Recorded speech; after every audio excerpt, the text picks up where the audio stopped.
if the recession is inevitable, I want to be clear. I don't think a recession is a good thing.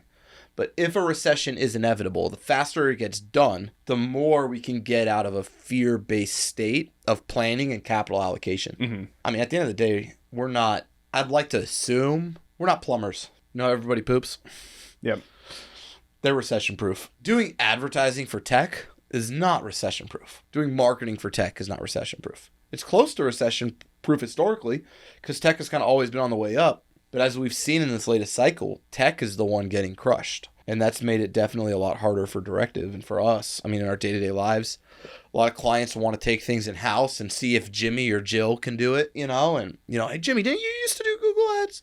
Jill, weren't you in SEO at one point? You know, and taking the... Yeah, get on YouTube, figure it out. Yeah, it's a lot of that. I understand it, right? Everybody has to count their own chickens first before they count everybody else's. Yeah. And they're trying to take care of their own team, right? They're trying to do what they got to do, which I get.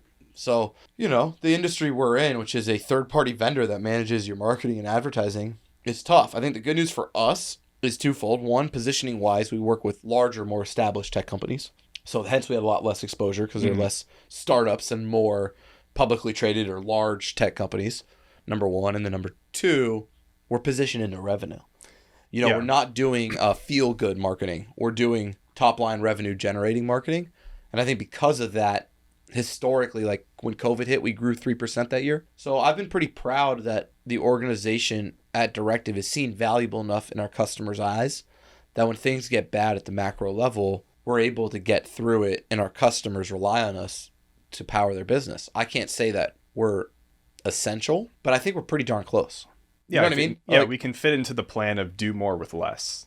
yeah. And that seems to be the environment. But with the diverse talent we have at Directive, we give people access to do more With less. And then I think, you know, a very common value prop within our tech clients for their value positioning is efficiency within organizations. And so that's another nice part of tech in general is tech often is replacing something far more expensive. And so there is still a need even for our clients out there.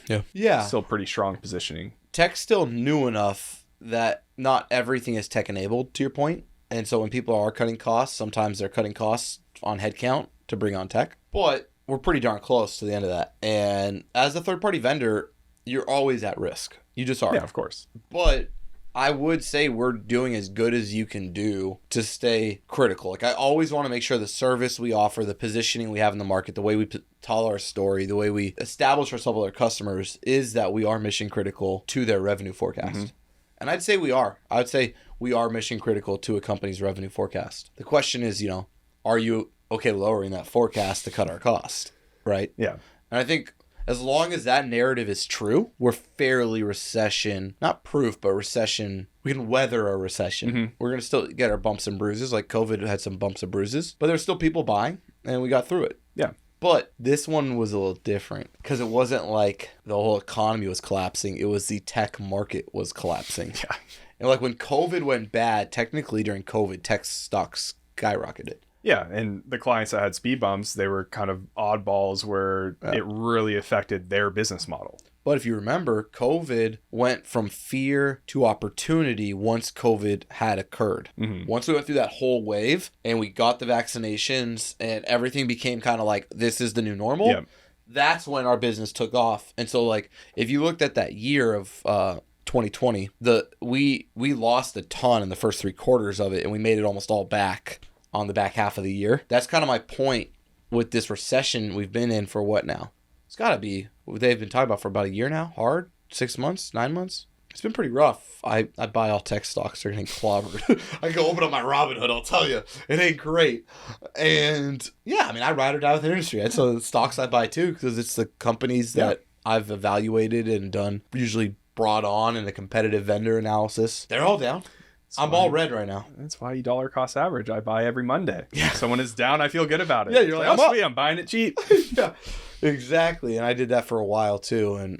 But I think my broader point is this one was a little different in the sense that it was the tech market explicitly, number one. And then number two, people have had tighter purse strings because the recession hasn't happened. Until we get to the bottom, people aren't worried about going back up.